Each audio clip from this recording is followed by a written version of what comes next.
Почитувани гледачи, добро вечер во терминот за дебата. Иако ова вечер малку поинако го организирав просторот околу тоа, повеќе ќе биде отворено студио во кој ќе имам два различни гости, еден по друг, две мини интервјуа.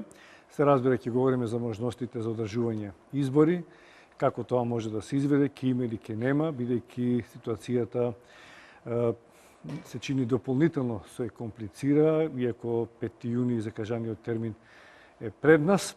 Во првиот дел ќе разговарам со мојот гостин Стојан Андов. Добро вечер. Добро вечер. Андов. Прв и поранешен претседател на Собранието, човек со многу искуство, политичко искуство, околу тоа како се организираат избори, можно е, не е можно. Претпоставувам дека ги следите активно политичките ситуации во Македонија, иако не сте активен, но се разбира тоа политиката кога ќе навлезе тешко се напушта. Како ви стојат работиве? Дали ќе има избори или ќе нема, со оглед на фактор дека на полноќ истече рокот кога партиите требаше да поднесат листи за избирачките одбори. Тоа не се случи. Особено е важно што албанските партии не го направија тоа, но ВМРО ДПМН сепак ги достави своите 3500 кандидати, што значи дека се уште отворена можноста дека на 5 јуни може да се оди на избори. Како вам ви стојат работите? Работите стојат токму така како што рековте. Има индиции, значи и ДУИ и ДПА да не учествуваат во изборите, бидејќи не учествуваат во избирачките одбори. Но тоа се индиции.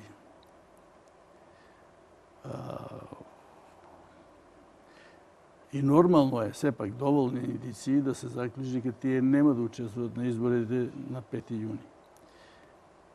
Од тој критериум ВМРО ДПМН ги дал своите листи на членови на избирачките одбори и таа партија засега е решена да оди на парламентарни избори на 5 јуни. Да. Така стојат сега работите.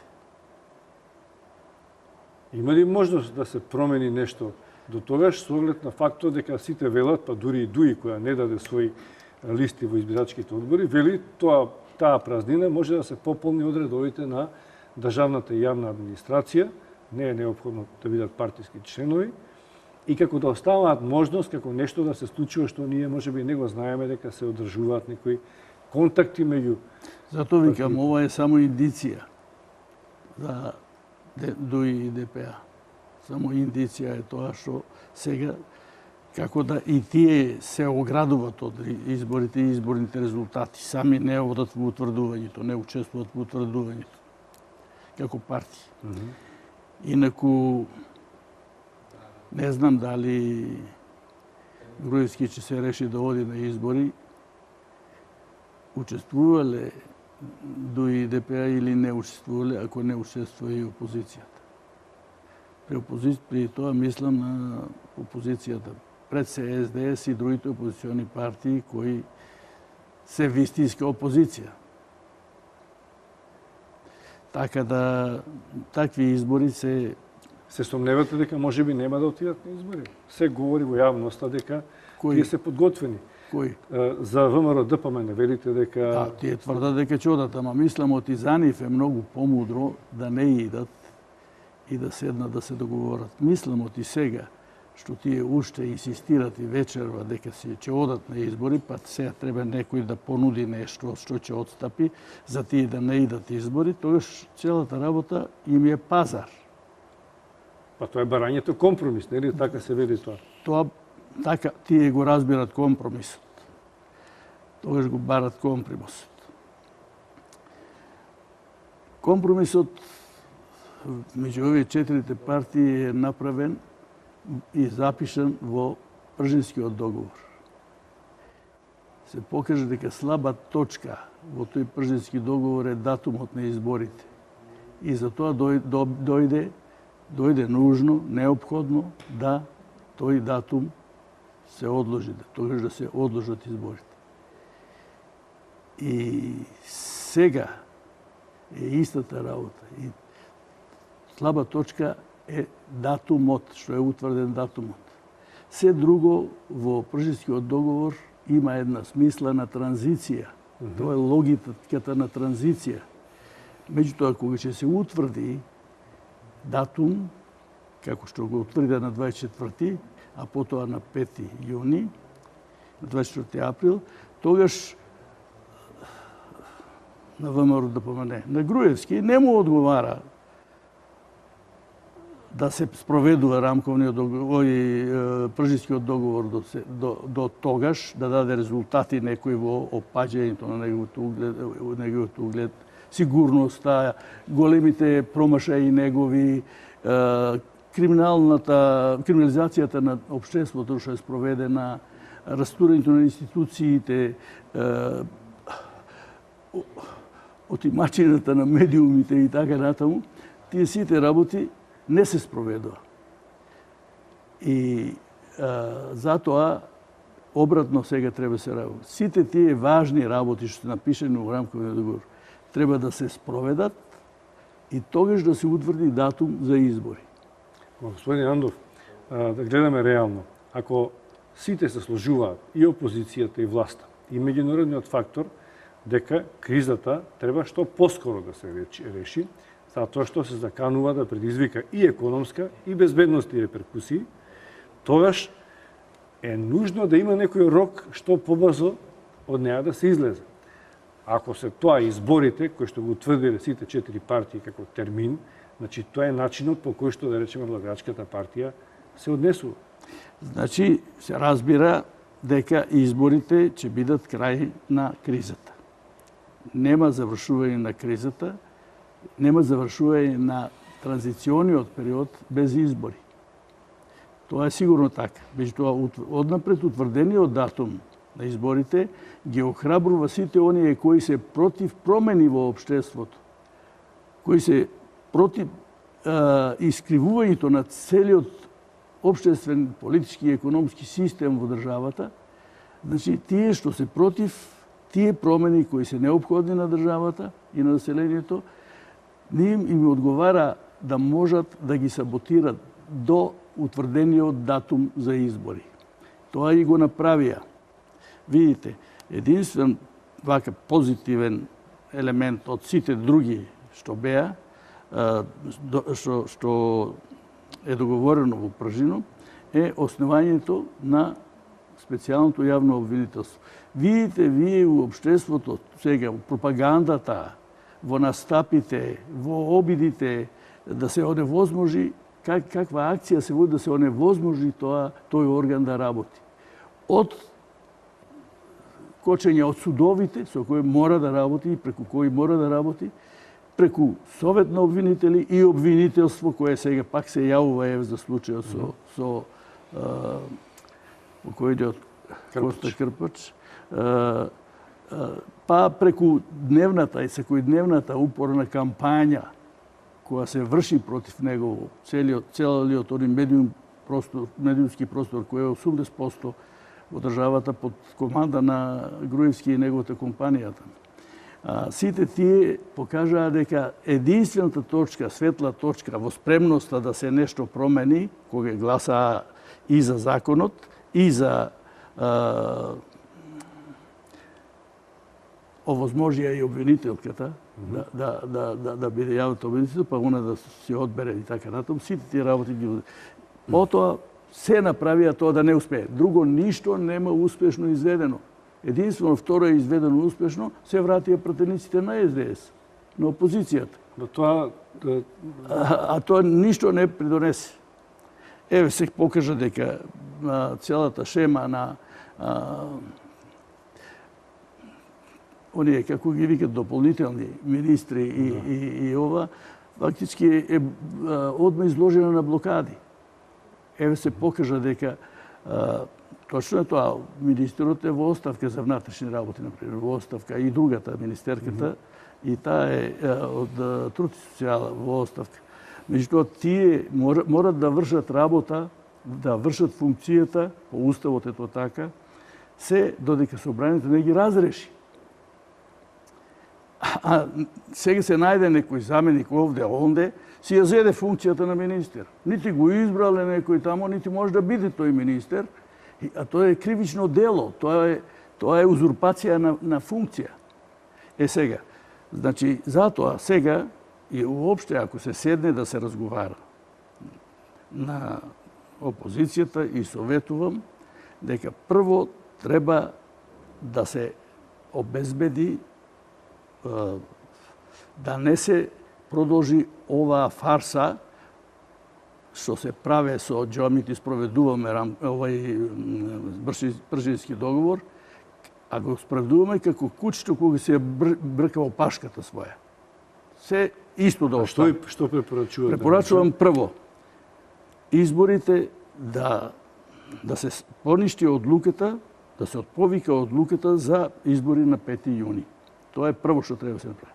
Второ, да се повлече одлуката за аболиција што ја донесе Иванов. После можеме да ги редиме сите. Тоа пред да се седне. Господин Андов, со тоа да не се тргува. Тоа се класичните барања на опозицијата. Дури овие што протестираат од протестирам ги има, дури и повеќе барања има. Да. Ние говориме за барање компромис. Вие велите дека Пржинскиот договор беше доволниот компромис. Так. Ако тој се спроведува или не се спроведува, зависи кој е соговорник на оваа маса, едни сметаат дека се спроведува, вие сметате дека не се спроведува. Во таква ситуација на закопани ровови се спроведува, не се спроведува, меѓународната заедница се обидува преку разни представници да најде компромис. Таа се обидува да не фати страна. Може ли нов компромис, да го наречеме, кој што ќе извлече до овие рововски позиции и ќе имаме или ќе немаме избори на начин на кој што сите страни инклузивно ќе влезат во нив. Дали на 5 јуни или било кога. Затоа се термините важни, неважни, но и важни. По моje мислење, нема компромис. Изборите не треба да се одржат. Но тоа не е компромис. Не е без компромис, но тоа треба да се постави. Не ќе оде сам Никола тогаш на избори. Но тоа што не излегуваме од кризата. Па нема да излеземе, он ја праве. Компромис е да нема избори сега. Не е тоа компромис. Не може. Една од страните. Не е една страна. Нема по пола. Тука не може. Пред да почне да се за компромис работи сега понатаму, што компромис се направи компромис. Јас не знам, јас зборувам дека Меркел рече, у принципот компромис е кога ни една од двете страни ќе нема да биде задоволна. Од тогаш до сега беше оваа практика што имавме, кога се четворицата си ја бркаа опашката. Ама и сега ги терат пак да седнат. Не е точно. Зашто ги терат да седнат тогаш? Затоа што мислат оти му го дотерале паметот. Гледаш какви писма стигнати, какви пораки стигнуваат овде од меѓународната заедница.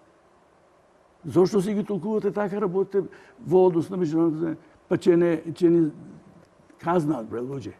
И тоа многу тешко. Ние мислиме дека без нас меѓународна заедница многу ќе има штета од може би да ја направиме. Но тие велат дека не се пријатели, дека тие сакаат да помогнат. Нам се пријатели и затоа сакаат да се смени ова овде, да не биде така. Затоа што државата ја упропастија. Отиде правниот си, земите вие сега со Иванов. Па Иванов направи препад, тоа е диверзија. Како мислите, тој рече дека се обидува да најде решение во овие две страни со аболицијата на сите заинтересирани, дека тоа било негов став. Јас не знам да се слагам или не е моје сега да кажувам. Очигледно тоа не предизвика реакција каква што очекуваше. Народот излезе на улица. Уште повеќе што двете партии рекоа дека не се слагаат со аболицијата. Сите четири не се слагат. Така ли? Да. Значи нема проблем тогаш собранието кога ќе се состане со закон да прогласи одлуката на Иванов дека се повлекува, дека не е адекватна. Тоа на собранието му следува. Можно ли е сега, има ли правна основа собранието да се состане вашето искуство? Сега само за ова да завршиме. Да. По уставот, помилување има право председателот на државата. Поединечни помилувања. Вакви групни помилувања му припадаат на собранието од овој карактер, од политички карактер е ова. И тоа има овластување да донесе закон за амнестија. Тоа може на четворицата, ако се договорат, да биде така. Тоа не се договорил. Иванов му го узурпирал правото на собранието. Наместо тоа да се постави како овластување на собранието и закон да се донесе за амнестија, тој сам си ја свршил работа. Го згази собранието. Потоа го згази целиот правосуден систем. Се запира во сите постапки сега се запират и во обвинителствата и во судовите. Така да јас мислам... Затоа мислите дека тој најмногу под притисок на странците? Сите најмногу кон него се... Не, ја мислам тие сите многу добро му мислат. Многу добро му мислат да си го повлече ова.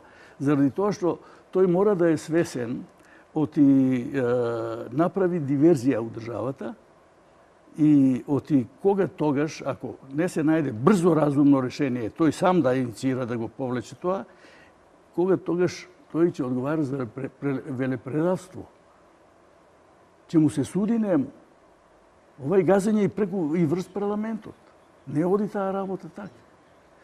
Он си толкува своето право на помилување, Господа чува. Он има право да командува и со војската. Никој не пита за донесувањето на некои вакви одлуки. Може ли да ни почне војна со некого? Не можам да замислам дека тоа може. Ама ја и ово не можам да го замислам. Луѓето што ги знаат работите не можат ова да го замислат. Тоа на нормални прилики, ке нормални луѓе не им паѓа на памет. Да направиме една пауза за еден прилог, да погледнеме прилогот на Градимир, во кој што се содржи изјавата на представникот на ДУИ, каде што соопштуваат дека зошто немаат своји представници во избирачките одбори и каков еден став околу тоа дали се уште има шанси да се најде заеднички компромис и да се оди на избори инклузивно. А потоа реклами. Дали ДУИ под притисок ретерира за одржување на изборите на 5 јуни? Повеќе медиуми шпекулираат дека интегративците кои до неодамна беа со став дека изборното соочување не треба повторно да се одложи, сега посредбите и со меѓународниот фактор го менуваат ставот. Излегуваат со теза дека не прифаќаат еднострано решение. Велат дека каков и да биде исходот за разрешување на политичката криза, треба да биде постигнат со согласност на сите политички фактори. Во ДУИ веруваат дека се уште има надеж за решение. Потврдуваат дека има неофицијални средби. Недоставувањето кандидати за избирачките одбори не го сметаат за нерешлив проблем. Затоа што се уште траат разговорите за изнаоѓање на заедничко прифатливо решение за сите страни, за излегување од оваа криза, и заради тоа што ДУИ останува на ставот дека само решение кое што ќе биде прифатливо за сите страни подписници на договорот е вистински излез за оваа криза. Така да од тука е таа одлука. Тоа што е битно е дека разговори има, продолжуваат помеѓу релевантните политички партии, меѓународната заедница, да се најде такво решение. Не сметаме дека едностранни решенија се излез од кризата. Сметаме дека треба партиите максимално да ги искористат овие разговори во рамки на овие рокови и да отстапат секоја од своја страна од партискиот интерес и да најдеме едно заедничко решение. Од друга страна, за ВМРО ДПМН изборите и натаму се единствен излез од кризата. Од партијата велат дека тоа е врвен интерес и граѓаните на избори треба да решат кому ќе му ја дадат довербата. Во ВМРО ДПМН сметаат дека поради паничниот страв на СДСМ и немањето поддршка за нивните деструктивни политики, изборите еднаш веќе се одложија. Социјалдемократите пак и натаму бараат укинување на аболицијата од председателот Иванов и итно свикување на собранието за одложување на изборите. Од ДП за сега нема официјален став. ДИК со мнозинство гласови веќе донесе одлука дека избирачкиот список е прочистен и дека може да се оди на избори. Голем дел од експертската јавност излезе со став дека доколку СДСМ имале повисок рейтинг, немало да прават проблеми околу изборите.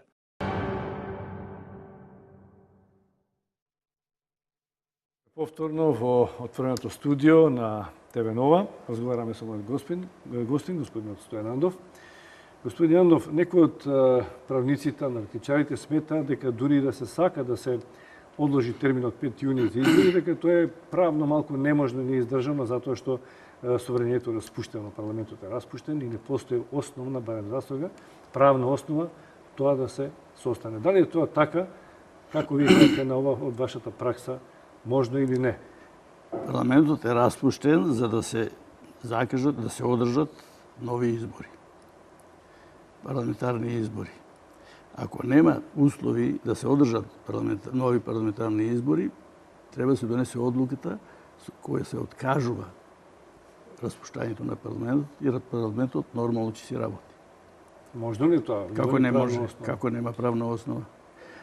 Мандатот е институција, исти како и независност, како и постоењето на државата. Основа на постоењето на државата е мандатот. Мандатот на пратениците го чини суверенитетот. Друго е кој се го представува. Го чини суверенитетот на државата. Мандатот за да направат држава добие асномците. Тие од народот беа избрани и направија држава. Со изборите понатаму се менуваа, ама секогаш мандатот имаше свој носител.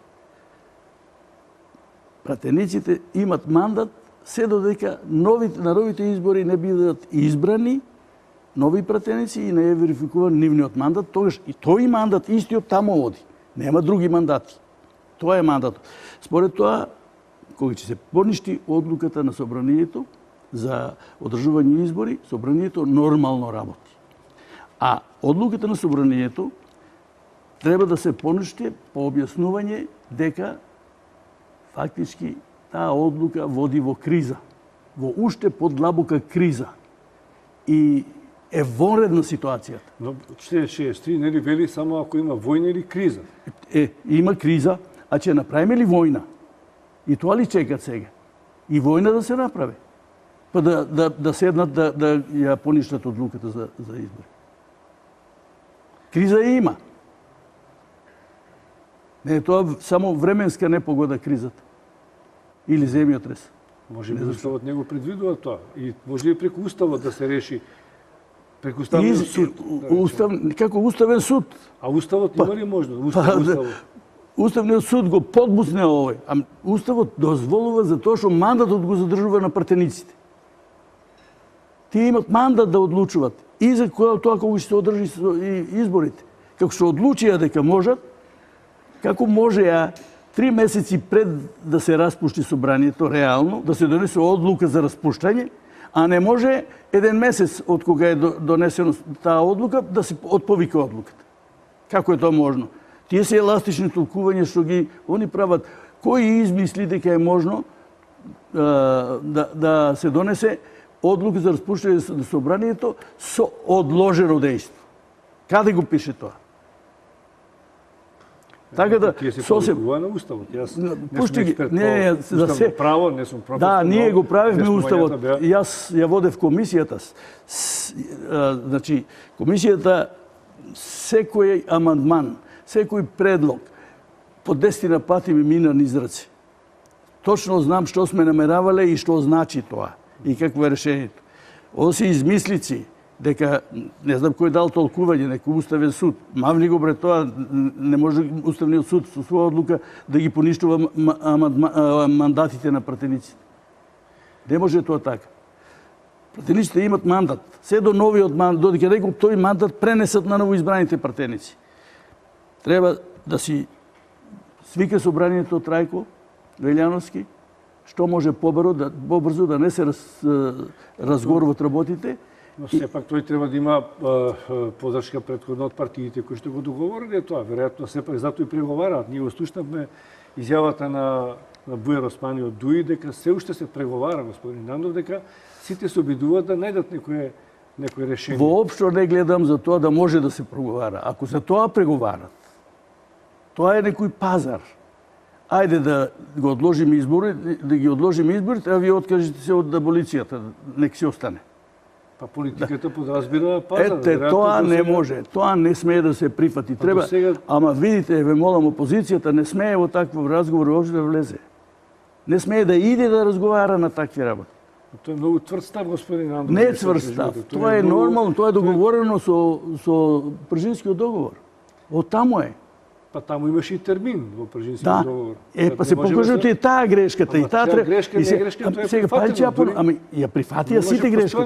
Грешката сите ја прифатија, оти било грешка. Зошто уште една се одложи. Ова второто што се одложи не беше договор. А до кога мислите неопределено да се одложи?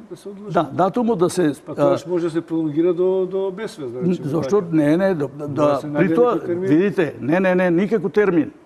Додека не се... Животот секој се планира со термини. Не, терминот се планира после. после. Сериозни да бидат тоа.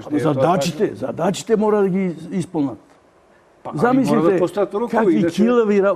Што може... Знаете, инаку може, како да ви кажем, тоа е прашање на добра волја на една од политичките партии. Како на едната, така и на другата. Ако едната брза да го реши, другата може да го тегнува до безвест. Теоретски зборувам. Значи, не говорам дали тоа ќе го направат или не. Ако сакаат, може да го отегнуваат. Може да го отегнуваат, до мандатот ќе име. До регуларните избори. До регуларните избори. Можат. Тоа може да го отегнуваат. Меѓутоа, мислам оти ќе дојдат санкции од меѓународната заедница кон нас ако така се направи. Бидете сигурни, тие не Зошто мислите? Затоа што не владее правото овде. Па ќе дојдат редовни избори, може тоа. Не, а до тога? До тога не владее правото. Овде не владее правото. Па има компромисно решение. Компромисот не може да го руши. Компромисот е потребен, нам ни е наложен компромис да го правиме, за да завладее правото. А компромисот не може да биде за да невозможно да владее правото. Круг меѓу правото и компромисот и политичките одлуки. Што е постаро, кокошката или јајцето? Сега решаваме правно или решаваме политички? Потпуно е јасно. И едните и другите се повикуваат едни на правото, кога они прифатија предвремени избори. Кога прифати Груевски превремени избори овај договор од Пржино, тогаш тој прифати оти фактички не се легитимни неговите избори кои му дале мандат. Тоа го прифати. Зошто да му се скрате негово мандатот? Он прифати, свати и таму се набележени мерките кои треба да се спроведат. Да се разбериме, јас не велам оти не ќе има отпори. Сигурно е. И ја мислам оти вечерва ништо нема да се договорат. Едноставно не е можно да стане збор за пазар, за да се одложат изборите, а да речеме едно од овие по пола да се сретнат, аболицијата да се остане. Или обратно, аболицијата се остане, избори да тоа е невозможно. Тие две работи се целина, тие мора да се тргнат за да се разговара. Тие мора да се уважат. Мора да се укине одлуката на собранието за избори на 5 јуни и мора да се повлече одлуката на председателот за Но аболиција. Сепак, јас ги гледам работите што се случуваат и на вести и во реалноста. Не говориме само за партиите. Вакви или онакви, тие две партии се поддржани од поголема група на граѓани, како гласачи, како поддржувачи. Тие луѓе кои што гласаат за едните и другите, сега се на улица. Не можеме да го занемариме тоа. Ние мораме да направиме нешто, мислам, тие за кои што говорите вие политички партии, треба да направат нешто, луѓето да ги вратат дома, да си одат редовно на избори, не по улиците да протестираат и едните и другите. Да ги вратат дома, треба да донесат решенија, да се договорат за донесување решенија. Решенијата се не владее правото. Ако не владее правото, едни излегуваат да не владее правото, поддржуваат, а други се бунат зошто не владее правото. Компромис тука нема. Компромис би бил по пола да важе, по пола да не важе правото. Еве ти го компромисот, тие компромисно решение ќе ти речат, еве го важно. Еве, аболиција на сите, ама и на Заев. Тоа е се. Он ќе служи Заев таму како и икебана, да може се оправда а концептот се знае што е. Да не се расчисти ништо од оние бомбите и така натаму, да се спречи откривањето на криминалот. И тие луѓе што одат у контрапротести, се помалку им е јасно зошто одат. Се помалку ќе им биде, ќе почекаме малку да ги видиме. И тие одат заради тоа што ги обврзуваат у администрацијата. Тоа се голем број, не се тоа 5 души. Не се 5 души, за 5 души не може да уплашиш. Тоа не е еден град. Да, точно е за тоа. Автобуси, чии се автобуси? Кој ги плаќа автобусите ними? Сите ги плаќаат, сите автобуси што доаѓаат едните и другите се платени од некој. Овој Сорос ги плаќа, а овој кој ги плаќа? Па некој ги плаќа, значи. Не може тоа, нека објават кој ги плаќа. Јас мислам оти таа работа веќе пишман се луѓето што одат по тие контрапротести. Има уште неколку така добро загреани кои прикажуваат приказки како ќе пропадне Македонија ако се оди Груевски од функцијата и така натаму и така натаму. Таа работа, мислам, истина веќе и мора да се оди. Груевски треба да се оди од политичкиот живот. Да, тоа е политички став што кажувате вие. Ако мисли добро. Јас му советував уште пред 6 години. Во јануари 2010 му напишав у колумна, оти време е да се тргнеш, можеш, ќе можеш да се вратиш. Сега нема враќање за него. Добро, има голем број на граѓани што го поддржуваат. Вие гледате дека рейтингот на сите... Да, еве зошто го поддржуваат. Голем од партијата. Тоа е грешка на СДС. Зошто дозволи во анкетната комисија, еден пример само, во анкетната комисија да биде затворен распитот за него. Зошто народот не дозна кој е тој што работел. Зошто не дозволи? Грешките на СДС се таа е нивна грешка. Ама тоа е сега последица е ова. И ВМРО им наоѓа грешки на СДС, и граѓаните им наоѓа грешки. Не смеат да прават грешки. И грешки беше и кога го предложили, они го предложиле 24-ти, барем така дуи рече, овие не се спротиставија. 24 април за првиот пат за предвремени. Тие се работи, такви грешки не смеат да се повторат. И сега затоа они не смеат да преговарат. Никакви пазари не смеат да прават. Нека тера. Тој што произведе во кризата нека тера до крај. Ама господин Андов, стварата е што овие луѓе може некогаш да дојде до конфликт, до судир. Значи тие луѓе се вкрстуваат улиците. Па тоа е нормална работа да дојде. Нормално е. Се степа, ќе предизвика. Нормално е, има сили на редот, тоа ќе си го уредуваат. Па не е така сега. Добро, како идеја, јас мислам дека јас сум пацифист и овие две работи нема разговори, не смее да има разговори, сега Заев што сега нека прави. Тоа е моје мислење, по тие две работи нема по аболиција да се повлече и избори да се одложат, а едно од барањата треба да биде да се повлече од преговорите Груевски и да изберат они друг представник во екипата што ќе преговара таму. Нашето време истече, така беше замислена емисијата. Ви благодарам што бевте гостин во отвореното студио на телевизија Нова. Почитувани